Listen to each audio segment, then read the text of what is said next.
Hello विद्यार्थियों, super concept classes में आप सभी का बहुत बहुत स्वागत है। विद्यार्थियों, आज हम लोग इस वीडियो के माध्यम से क्लास 12वीं के लिए व्यष्टि अर्थशास्त्र के चौथे अध्याय से संबंधित हम लोग सभी बहुविकल्पीय प्रश्न हल करने वाले हैं। कंप्लीट हमने सारे क्वेश्चंस को वैसा ही रखा है जिस ढंग से आपके झारखंड बोर्ड का एग्जामिनेशन पैटर्न बदला हुआ है। तो चलिए शुरू करते हैं। तो हमने यहाँ पर उन्हीं सारे प्रश्नों को शामिल किया है जो कि व्यष्टि अर्थशास्त्र के चौथे अध्याय से संबंधित हो सकते हैं। देखो, यहाँ पर हमने चैप्टर का नाम लिखा है बाजार के स्वरूप एवं मूल्य निर्धारण। तो इसी से संबंधित सभी प्रश्न अभी हम लोग लेने वाले हैं। देखिए, पहला क्वेश्चन क्या कह रहा है कि बाजार की निम्नलिखित में से कौन सी विशेषताएं बता दीजिए। तो देखो, बाजार के अंदर तो सभी विशेषताएं होती है। बाजार होने के लिए एक क्षेत्र का होना जरूरी होता है, क्रेता विक्रेता भी होना चाहिए और वस्तु का एक निश्चित मूल्य भी होना चाहिए, तभी जाकर के हम बाजार कहते हैं। तो बाजार होने के लिए ये सब सभी विशेषताएं होती है या फिर सभी शर्तें होती है। अब यहाँ पर दूसरा क्वेश्चन क्या पूछ रहा है कि निम्नलिखित में से कौन सा बाजार समय के अनुसार होगा। तो समय तो हम लोग का जानते हैं, दिन के आधार पर बोल सकते हैं दैनिक बाजार।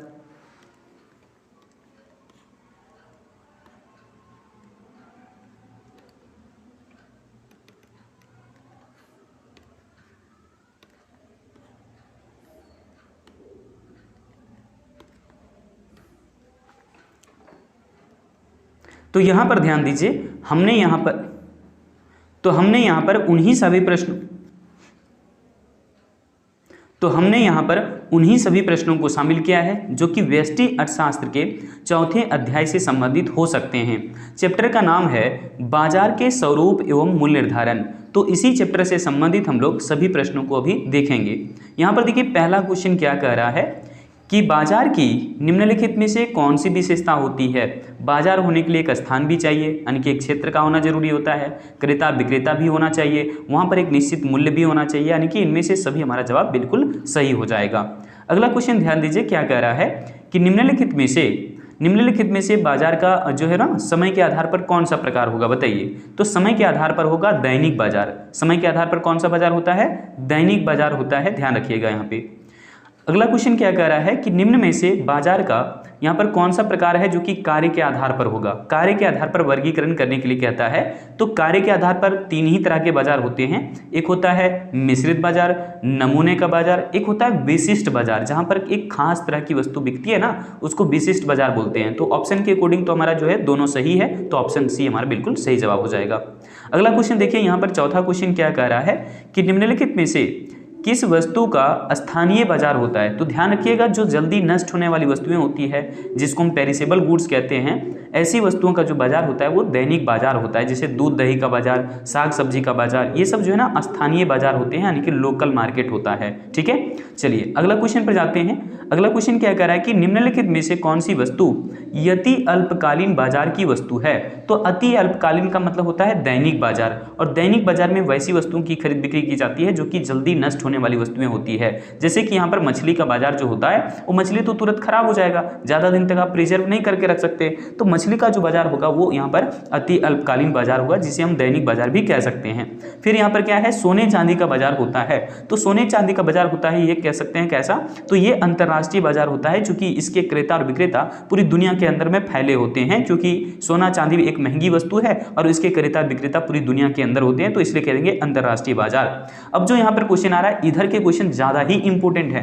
कह रहा है कि पूर्ण प्रतियोगिता में होते हैं, तो पूर्ण प्रतियोगिता के भीतर में क्रेता और विक्रेता दोनों की संख्या क्या होती है, अधिक होती है। ध्यान रखिएगा, परफेक्ट कंपटीशन मार्केट में बायर भी अधिक होता है, सेलर भी अधिक होता है। ठीक है, यहां पर अगला क्वेश्चन ध्यान दीजिए, क्या कह रहा है क्वेश्चन संख्या 8वां कि किस बाजार में समान मूल्य पाया जाता है, यानी कि यूनिफॉर्म प्राइस कहां होता है। तो परफेक्ट कंपटीशन मार्केट में, यानी कि पूर्ण प्रतियोगिता बाजार में समान मूल्य पाया जाता है, क्योंकि हर एक जो विक्रेता होते हैं वो समरूप वस्तुएं बेच रहे होते हैं। तो अगला क्वेश्चन यही पूछा है कि समरूप वस्तुएं होना किस बाजार के लिए आवश्यक शर्त होता है। तो पूर्ण प्रतियोगिता बाजार के लिए ये आवश्यक शर्त है कि यहां पर होमोजीनियस प्रोडक्ट होगा। ठीक है, चलिए अगले क्वेश्चन पर जाते हैं। अगला क्वेश्चन ध्यान दीजिएगा, क्या कह रहा है, क्वेश्चन संख्या यहां पर हम ले रहे हैं 10वें क्वेश्चन में कह रहा है कि पूर्ण प्रतियोगिता बाजार का केवल क्या महत्व है भाई, सैद्धांतिक महत्व है। क्योंकि थ्योरेटिकल इंपोर्टेंस इसलिए है क्योंकि ये वास्तविक जीवन में पाया ही नहीं जाता।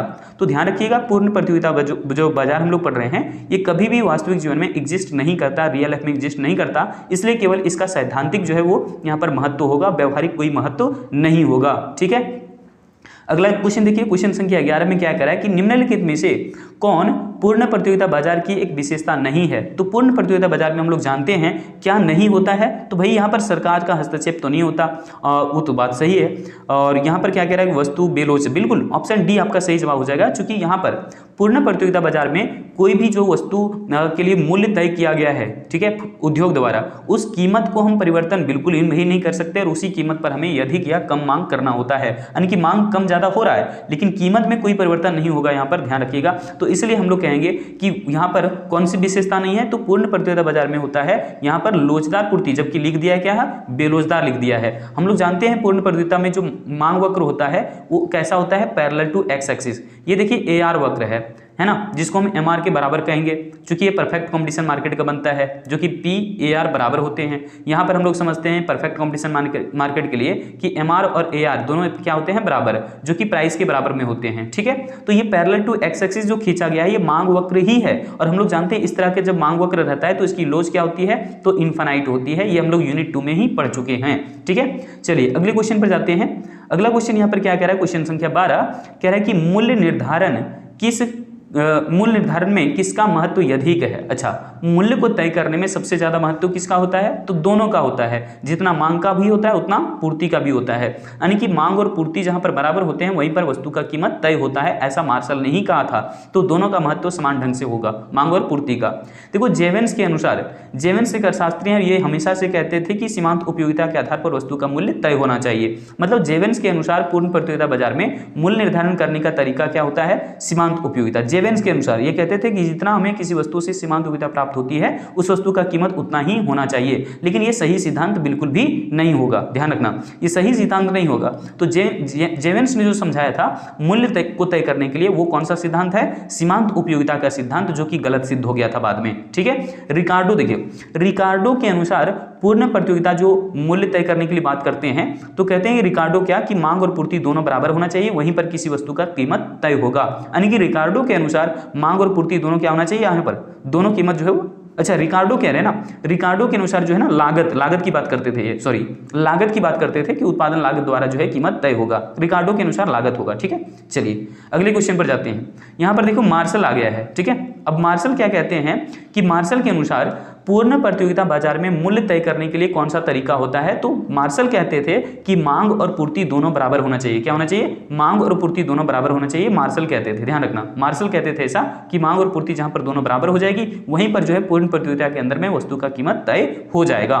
देखिए 16वां क्वेश्चन क्या कह रहा है कि एक पूर्ण प्रतियोगी बाजार में कीमत स्वीकारक कौन होता है, तो कीमत स्वीकारक का मतलब प्राइस टेकर, ठीक है। कीमत स्वीकार करने वाला कौन होता है, केवल और केवल विक्रेता होता है, ध्यान रखना, केवल और केवल विक्रेता जो है यहाँ पर कीमत स्वीकारक होगा, ठीक है। चलिए आगे जाते हैं। क्वेश्चन संख्या हम लोग आ चुके हैं 17 पर। 17वें क्वेश्चन में क्या कह रहा है कि पूर्ण प्रतियोगिता बाजार में मूल्य कौन निर्धारित करता है। हम लोग जानते हैं पूर्ण प्रतियोगिता बाजार में मूल्य जो तय होता है वो बाजार की मांग और बाजार की पूर्ति द्वारा निर्धारित होता है, जो कि उद्योग द्वारा किया जाता है। किसके द्वारा, उद्योग के द्वारा कीमत को तय किया जाता है। इस प्रकार से देखिए यहाँ पर हम लोग खींच देते हैं मांग वक्र DD और पूर्ति वक्र खींच देते हैं क्या हम लोग SS। तो यहाँ पर जो है वो दोनों मिले ना एक दूसरे को, तो इसको हम लोग कहेंगे संतुलन का बिंदु, यानी कि इक्विलिब्रियम पॉइंट, जिसको E से लिख रहे हैं। यहाँ पर खींच देंगे अगर हम, इधर तो मांग की मात्रा पूर्ति की मात्रा एक्स एक्सिस पर रखा जाता है, तो इसलिए हम यहाँ पर कहेंगे O से लेकर के Q क्या है, संतुलन की मात्रा है, यानी कि इक्विलिब्रियम क्वांटिटी होगा। इक्विलिब्रियम क्या है, ये क्वांटिटी है, यानी कि संतुलन की मात्रा है OQ, ठीक है। लेकिन यहाँ से इस पॉइंट से अगर हम y एक्सिस की साइड में खींचेंगे तो यहाँ पर प्राइस तय होगा, क्योंकि y एक्सिस पर प्राइस रहता है।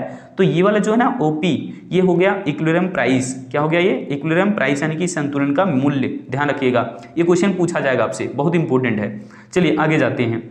यहाँ पर क्वेश्चन क्या कह रहा है कि पूर्ण प्रतियोगिता बाजार में एक वस्तु का मूल्य निर्धारित होता है, तो केवल मांग द्वारा बिल्कुल भी नहीं, केवल पूर्ति द्वारा बिल्कुल भी नहीं, मांग और पूर्ति दोनों के द्वारा। अभी आपने देखा है मांग और पूर्ति जहां पर दोनों बराबर हो जाएगी वहीं पर पूर्ण प्रतियोगिता के अंदर में वस्तु का कीमत तय हो जाता है। उसी चीज को देखो यहाँ पर एक अलग फॉर्मेट में पूछा था, इसलिए हमने इसको शामिल कर लिया है कि यदि किसी वस्तु की मांग को जो दिखाया जा रहा है वो D है और पूर्ति क्या है, S है, तो उस समय बताइए बाजार संतुलन शर्त क्या होता है। तो बाजार संतुलन का शर्त होता है D = S, वैसे देखें तो, लेकिन इसको जो है ना क्या किया है, समीकरण के माध्यम से चेंज कर दिया है। जैसे कि अगर दोनों बराबर रहेंगे तो हम दोनों को मान लो कि यहाँ पर 50-50 रख दें, ठीक है, तो इस प्रकार से अगर हम कहेंगे कि 50 माइनस 50 क्या हो जाएगा 0, यानी कि जितना डिमांड है उतना ही सप्लाई है। दोनों को घटाएंगे तो कितना आ जाएगा 0, यानी कि ऑप्शन बी भी हमारा सही है, ए भी सही है।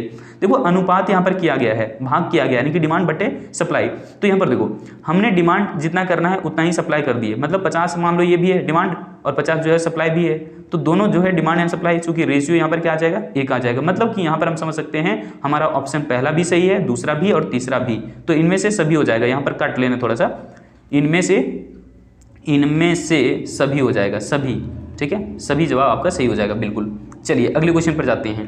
अगला क्वेश्चन क्या कह रहा है, क्वेश्चन संख्या 20 में ध्यान दीजिएगा। क्वेश्चन संख्या 20 क्या कह रहा है, बहुत इंपॉर्टेंट है। कह रहा है कि कीमत उस बिंदु पर निर्धारित होती है जहां पर किसी वस्तु की मांग पूर्ति के बराबर हो जाती है। देखो क्वेश्चन पूछने का तरीका हर जगह अलग अलग हमने लिया हुआ यहाँ पे, लेकिन क्वेश्चन यहाँ पर अलग रहे, ध्यान दो। अगला क्वेश्चन क्या कर रहा है, संतुलन कीमत निर्धारक घटक निम्नलिखित में से कौन से हैं। संतुलन कीमत मतलब इक्विलिब्रियम प्राइस होता है वो किसके द्वारा डिटरमाइन किया जाता है, on the basis of demand and supply, मतलब मांग और पूर्ति दोनों के द्वारा तय किए जाते हैं, यानी कि इनमें से सभी सही हो जाएगा। चलिए अगले क्वेश्चन पर जाते हैं।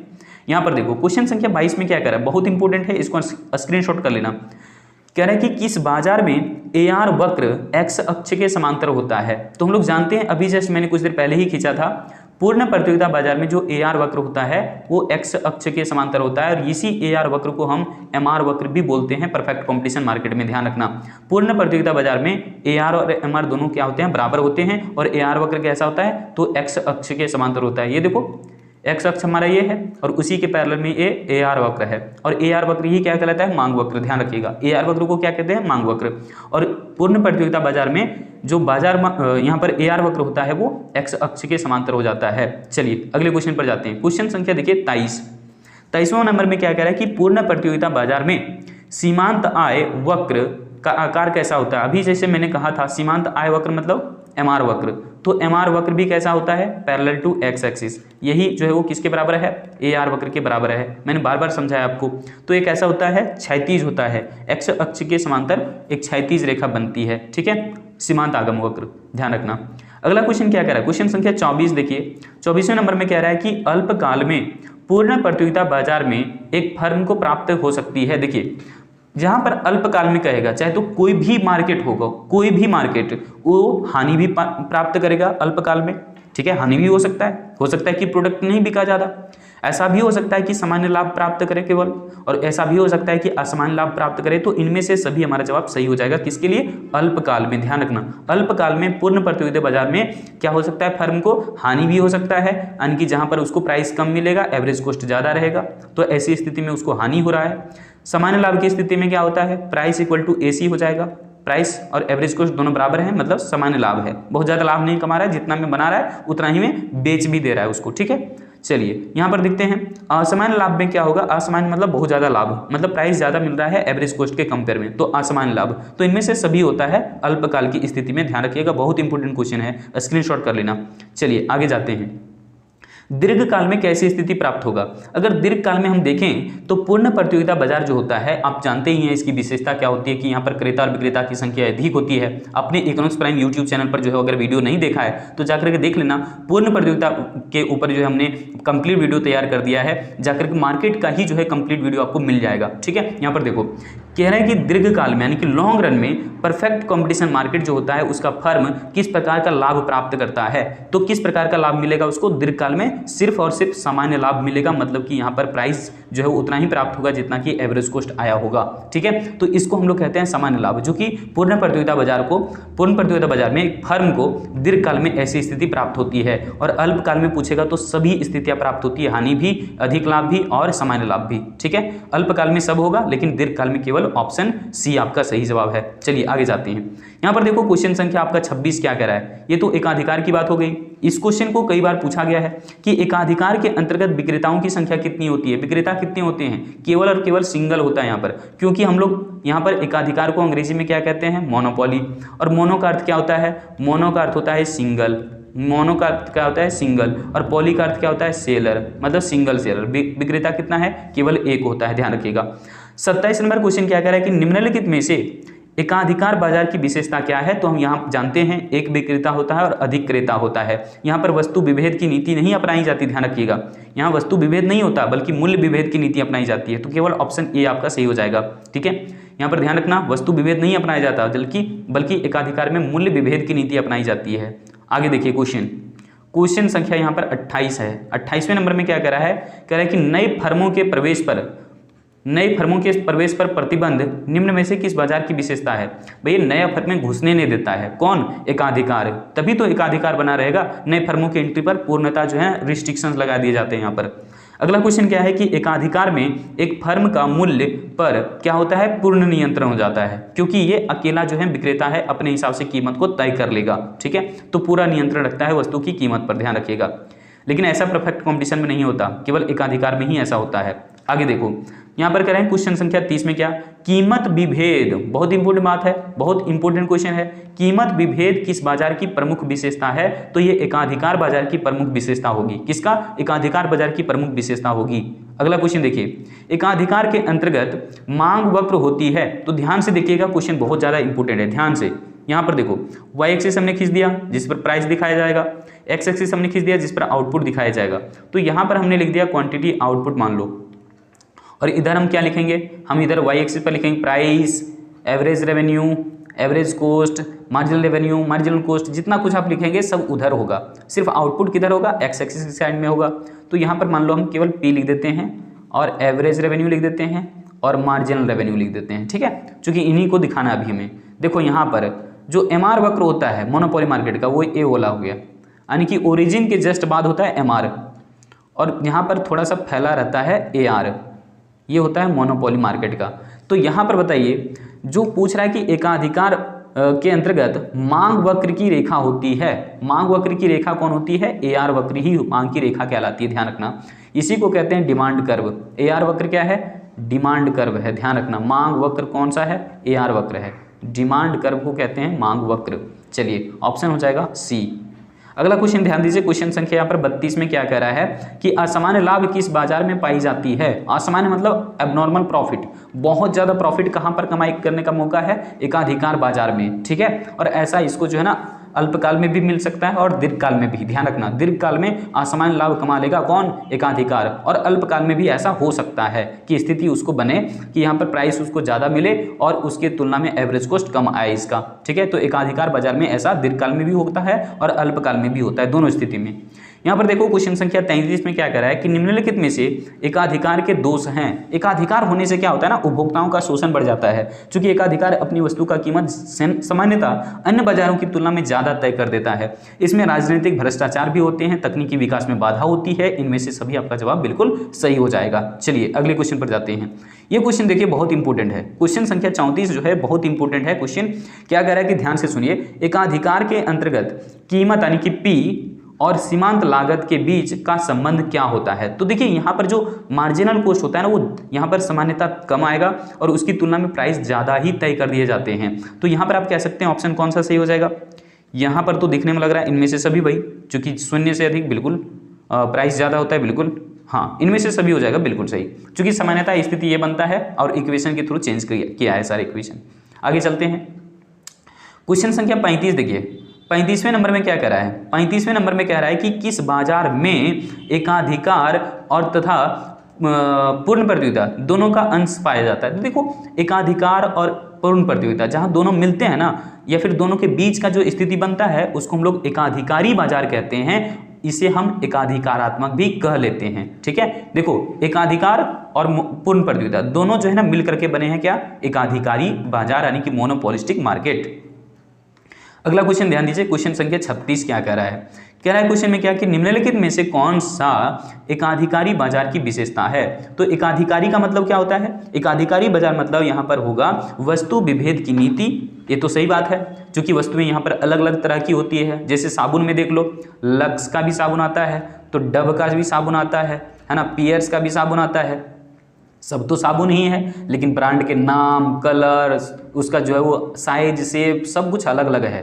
तो इस ढंग से हम कह सकते हैं प्राइसेस भी अलग अलग हैं। तो यहाँ पर वस्तु विभेद की नीति अपनाई जाती है, ध्यान रखिएगा, एकाधिकारी बाजार में। और वास्तविक जीवन में केवल एकाधिकारी बाजार ही देखने को मिलता है, ना पूर्ण प्रतियोगिता होता है वास्तविक जीवन में, ना एकाधिकार होता है, ध्यान रखिएगा।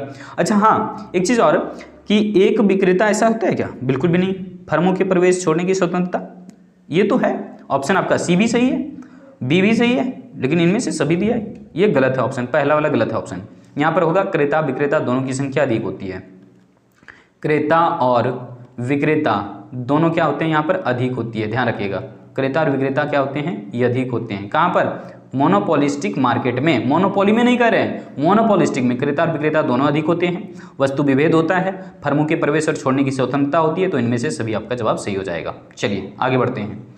यहाँ पर देखिए क्वेश्चन संख्या 37 ज़्यादा इंपॉर्टेंट है। कह रहे हैं कि वस्तु विभेद अपनाया जाता है। तो वस्तु विभेद कहाँ अपनाया जाता है, एकाधिकारी बाजार में, यानी कि ऑप्शन सी हो जाएगा।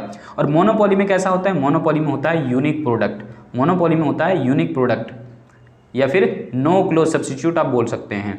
और परफेक्ट कंपटीशन में कैसा होता है प्रोडक्ट, तो होमोजीनियस होता है, यानी कि वस्तुएं समरूप होती है, होमोजीनियस प्रोडक्ट।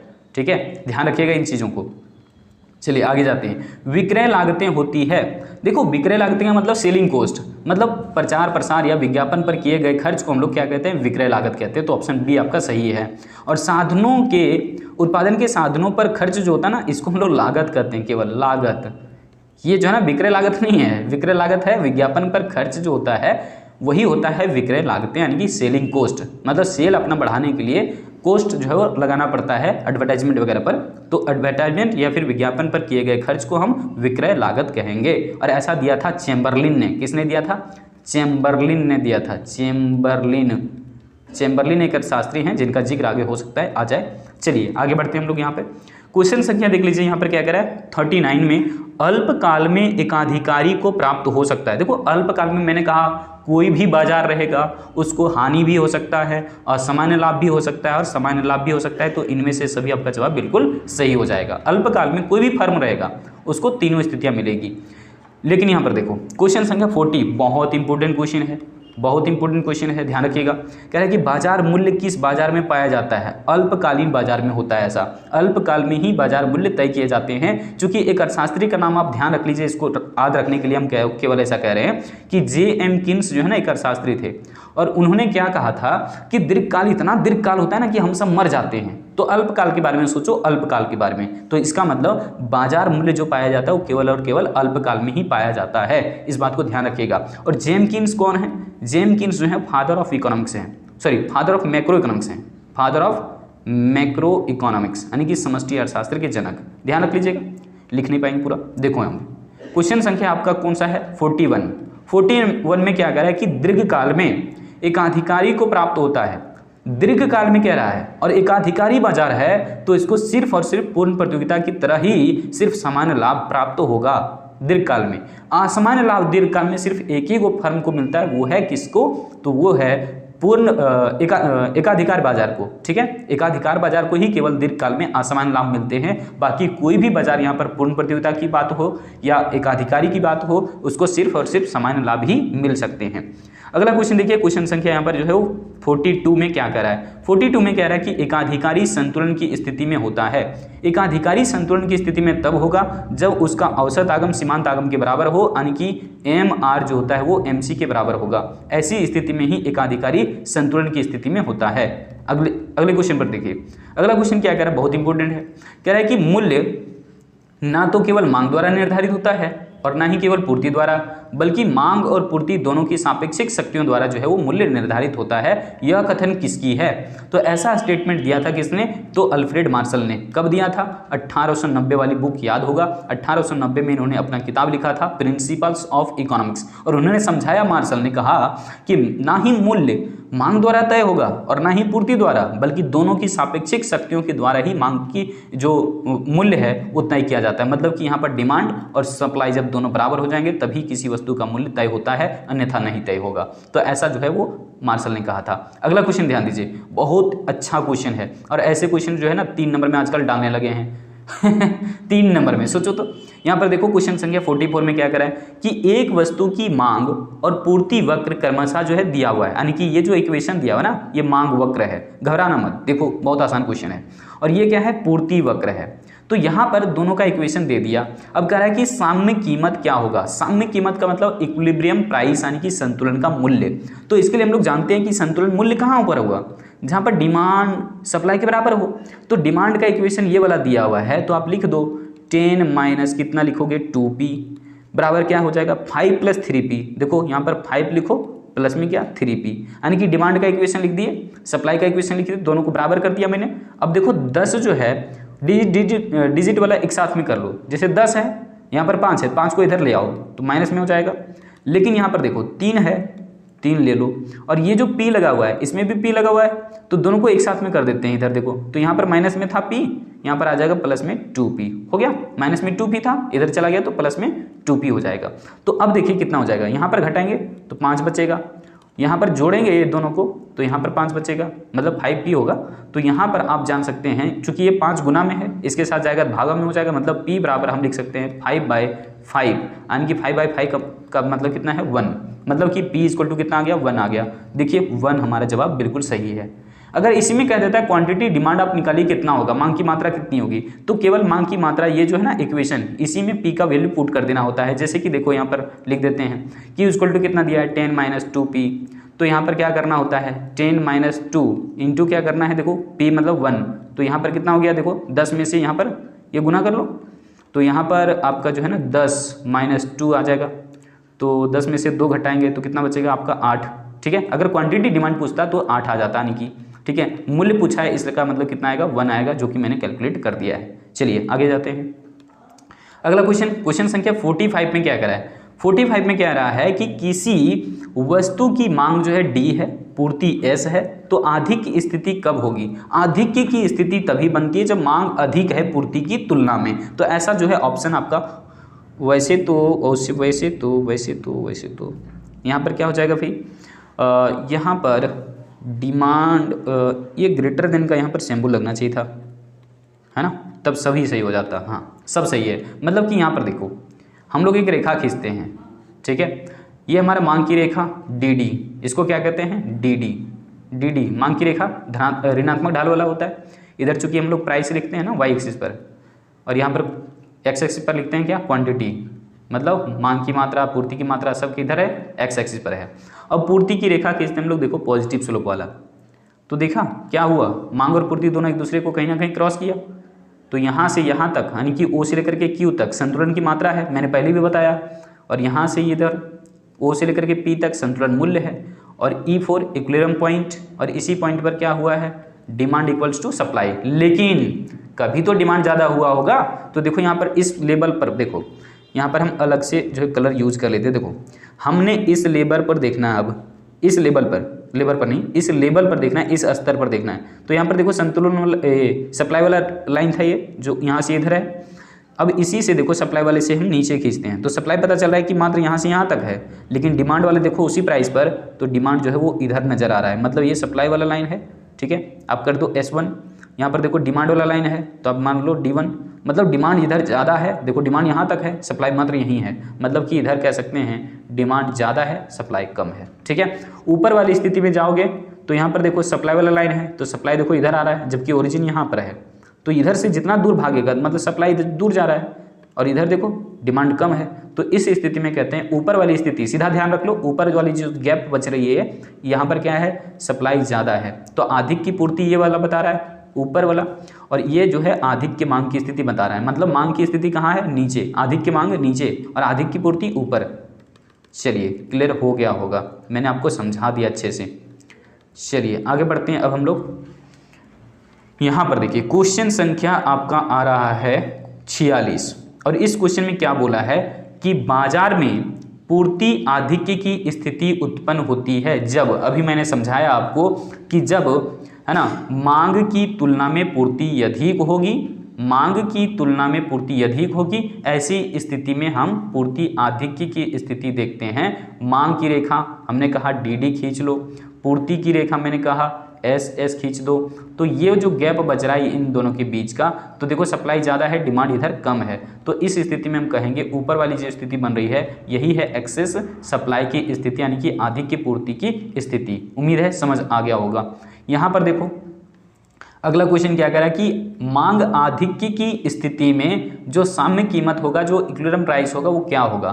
तो आधिक्य मांग क्या होता है भाई, मांग ज़्यादा होता है पूर्ति की तुलना में, तो मांग ज़्यादा हो रहा है, हमारे पास दुकान में मात्र 40 गो कलम है और हमारे पास स्टूडेंट्स पहुंच गए 60, कह रहे हैं भैया हमको दीजिए हमको दीजिए। अब मेरे पास भाई 40 ही कलम है, डिमांड हो रही 60, तो हम क्या करेंगे, अपनी वस्तु का कीमत बढ़ा देंगे। यानी कि यहाँ पर आधिक्य मांग की स्थिति में साम्य कीमत क्या होगा, वृद्धि हो जाएगी, बढ़ जाएगी कीमत। ठीक है, अगला देखो क्वेश्चन संख्या यहाँ पर जो है 48 आ रहा है, 48।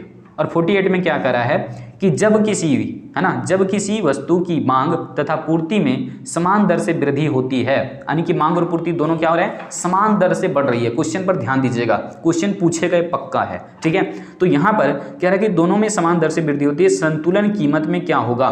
तो हम लोग जानते हैं संतुलन कीमत क्या होता है, जहाँ पर मांग और पूर्ति दोनों बराबर हो जाती है। तो मांग की रेखा लो, मैंने डाउनवर्ड स्लोपिंग खींच लिया, डिमांड कर्व ये डी मैंने बता दिया, तो यहाँ पर ओरिजिन रख दिए हैं। अब हम सप्लाई कर्व खींचते हैं। सप्लाई कर्व क्या होता है, अपवर्ड स्लोपिंग जाता है। देखो मैंने सप्लाई खींच दिया, ये वह एस दोनों जहाँ पर मिले हैं तो ये हो जाता है आपका संतुलन बिंदु, तो इसका नाम दे दीजिए ई पॉइंट। और इधर आप कर लो संतुलन मूल्य, तो इसको कर दो ओपी, संतुलन मूल्य हो गया। यहाँ पर ओ क्यू संतुलन की मात्रा हो गया। लेकिन अब क्या कह रहा है, ध्यान से सुनिए, कह रहा है कि जब किसी वस्तु की मांग तथा पूर्ति दोनों क्या हो रहे हैं, समान दर से वृद्धि होती है, दोनों को बढ़ा दीजिए तो मांग बढ़ेगा ना। तो मांग की रेखा पहले ये वाला है, ग्रीन लाइन वाला मैंने जो खींचा है, यहाँ पर थोड़ा सा गलत इंडिकेट किया गया है, रुकिएगा, यहाँ पर हम कर देते हैं डी। तो मांग की रेखा पहले ये वाला है, तो ये जो है ना पहले की अपेक्षा किधर चला जाएगा, ये पहले की अपेक्षा राइटवर्ड चला जाएगा, दाहिनी तरफ। तो इस प्रकार से आप डॉटेड खींच सकते हैं। इधर देखो हमने जितना जो है डिमांड बढ़ाया ना, अब डिमांड तो बढ़ा दिया, लेकिन यहाँ से ये वाला लाइन से लाइन का जितना गैप है उतना ही गैप आपको क्या करना है, सप्लाई वाले में भी बढ़ा देना है। देखो सप्लाई बढ़ेगा तो सप्लाई वाला लाइन इधर जाएगा, तो सप्लाई वाले में भी हम उतना ही के हिसाब से इसको बढ़ा देते हैं। ठीक है, तो हमने इसका नाम दे देना है S1 और यहाँ पर भी नाम दे देना है S1। तो हुआ क्या, देखो डॉटेड वाले दोनों लाइन अब यहाँ पर क्रॉस कर रहा है एक दूसरे को। इसका मतलब क्या है, मात्रा यहाँ पर क्या हुआ, संतुलन की मात्रा में वृद्धि हो गई। तो यहाँ पर आप कर दीजिए OQ था पहले, अब हो गया OQ1। मतलब केवल यहाँ से लेकर के यहाँ तक मांग और पूर्ति था, अब यहाँ से लेकर के यहाँ तक हो जा रहा है। मतलब मात्रा में, संतुलन मात्रा में हुआ वृद्धि, लेकिन संतुलन मूल्य पूछ रहा था ना। तो देखो संतुलन मूल्य पहले OP था, अभी भी जो है प्राइस उतना ही का उतना ही बना हुआ है। मतलब कि जब वस्तु की मांग और पूर्ति में समान दर से वृद्धि होती है तो संतुलन कीमत में क्या होगी, तो संतुलन कीमत तो कुछ नहीं हुई, संतुलन कीमत में कोई परिवर्तन नहीं हुआ। ऑप्शन सी हो जाएगा आपका जवाब। चलिए अगले क्वेश्चन पर जाते हैं। यहाँ पर भी वैसा ही क्वेश्चन पूछा हुआ है। क्वेश्चन बहुत ही ज़बरदस्त है, ऐसे क्वेश्चन तो आते ही हैं। कह रहा है कि जब किसी वस्तु की मांग में वृद्धि होती है लेकिन पूर्ति में कोई परिवर्तन नहीं होता तब संतुलन मूल्य क्या होगा। मतलब यहाँ पर देखो बहुत अच्छा क्वेश्चन है, हमने खींच दिया मांग की, यहाँ पर जो है मान लो मांग की रेखा डी, ये क्या है डी, मांग की रेखा हो गया। और पूर्ति की रेखा हम कैसे खींचेंगे, अपवर्ड स्लोपिंग खींचेंगे। यहाँ पर पूर्ति की रेखा कैसे खींचेंगे, अपवर्ड। सर ये ऐसा कब खींचेंगे, देखो जब भी संतुलन मूल्य का जिक्र करे या संतुलन मात्रा की जिक्र करे तो आपको डिमांड सप्लाई बनाना ही है, बनाना। जब भी संतुलन मूल्य संतुलन मात्रा का जिक्र करेगा, मांग की रेखा पूर्ति की रेखा पहले खींच लीजिएगा, फिर से क्वेश्चन को पढ़िएगा, उसके हिसाब से बनाना है। तो यहाँ पर संतुलन मूल्य पूछा है तो हमने पहले यहाँ पर तय तो कर लीजिए संतुलन मूल्य मात्रा कितना होगा नहीं होगा। तो संतुलन मात्रा हमने तय कर दिया OQ। संतुलन का मूल्य हम यहाँ पर तय कर देते हैं, मान लो O से लेकर के P तक संतुलन मूल्य हो गया। और ये बिंदु क्या है, इक्विलिब्रियम पॉइंट यानी कि संतुलन का बिंदु है। अब क्वेश्चन में क्या करा, उसके अकॉर्डिंग चलेंगे। कह रहा है कि जब किसी वस्तु की मांग में वृद्धि होती है तो मांग में वृद्धि कर दो, मांग में क्या कर दो, वृद्धि कर दो। हमने मांग को क्या किया, बढ़ा दिया। आपको हम दिखाते हैं अलग कलर से थोड़ा सा। यहाँ पर देखो मांग को हमने क्या किया, बढ़ा दिया है, मांग को हमने क्या किया, बढ़ा दिया। लेकिन क्या करा था, लेकिन पूर्ति में कोई परिवर्तन नहीं होता तो हम पूर्ति को ज्यों का त्यों बने रहने देंगे। तो पूर्ति की रेखा केवल एक ही को बना रहेगा, क्योंकि पूर्ति में क्या बोला है, कोई परिवर्तन नहीं। लेकिन मांग की रेखा में क्या बोला था, मांग में वृद्धि, तो मांग देखो बढ़ा दिया मैंने, है ना, डॉटेड लाइन से मैंने खींच दिया, मांग बढ़ गया है इधर। तो अब नया वाला मांग की रेखा ये है डॉटेड वाला, और पूर्ति तो ज्यों का त्यों बना हुआ है। मतलब ये दोनों आपस में भी यहाँ पर क्रॉस हो रहे हैं। मतलब संतुलन मात्रा पूछता तो संतुलन मात्रा में क्या हो जाती है, देखो वृद्धि।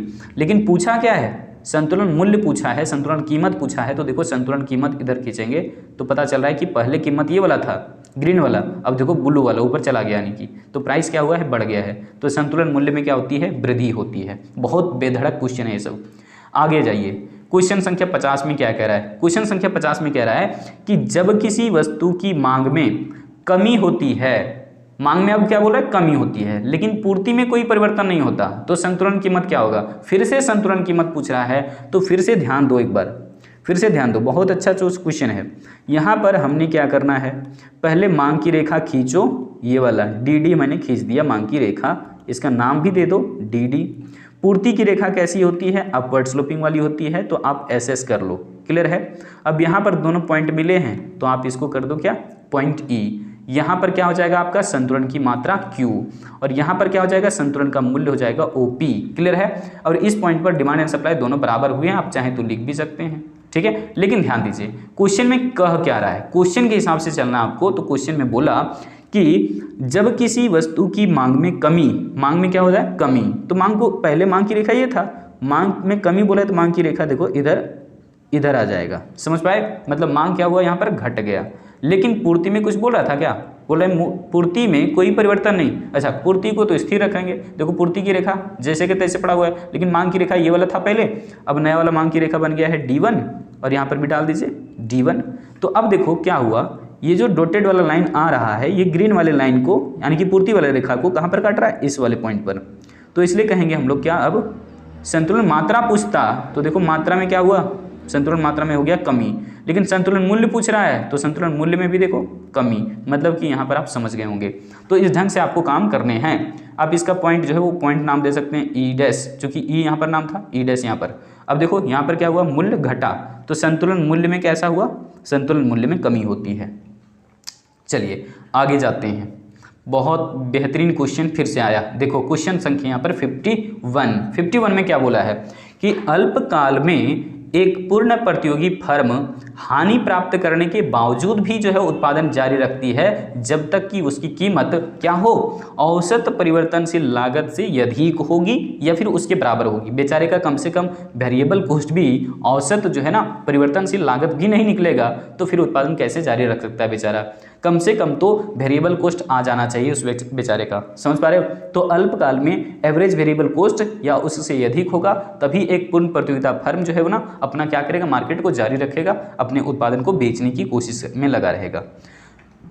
आ जाइए 52 पर, और इस चैप्टर का हम समझते हैं कि ये बहुत ही इंपॉर्टेंट क्वेश्चन है। सो ध्यान दीजिए, कह रहे हैं कि मुक्त प्रवेश तथा निकास की स्थिति में एक पूर्ण प्रतियोगी बाजार में संतुलन कीमत किसके बराबर होती है, तो मिनिमम एवरेज कॉस्ट के बराबर होती है, यानी कि एवरेज कॉस्ट के बराबर ही होता है प्राइस, एवरेज कॉस्ट के बराबर ही होता है प्राइस। कब, मुक्त प्रवेश और निकास की स्थिति में। और ऐसी ही स्थिति को हम लोग क्या जानते हैं नाम से, तो नॉर्मल प्रॉफिट, यानी कि सामान्य लाभ। तो हो सकता है यहाँ पर नो एंट्री और no exit of the new firm. उम्मीद है कि इस वीडियो कंटेंट के अंदर में बताए गए सारी चीज़ों को आप अच्छे से समझ पाए हैं, है ना। बहुत सारी शुभकामनाएं, आप लोग एग्जामिनेशन लिखिए और अगली वीडियो अपडेट के साथ हम मिलते हैं। तो आज रखते हैं इतना ही, जय हिंद।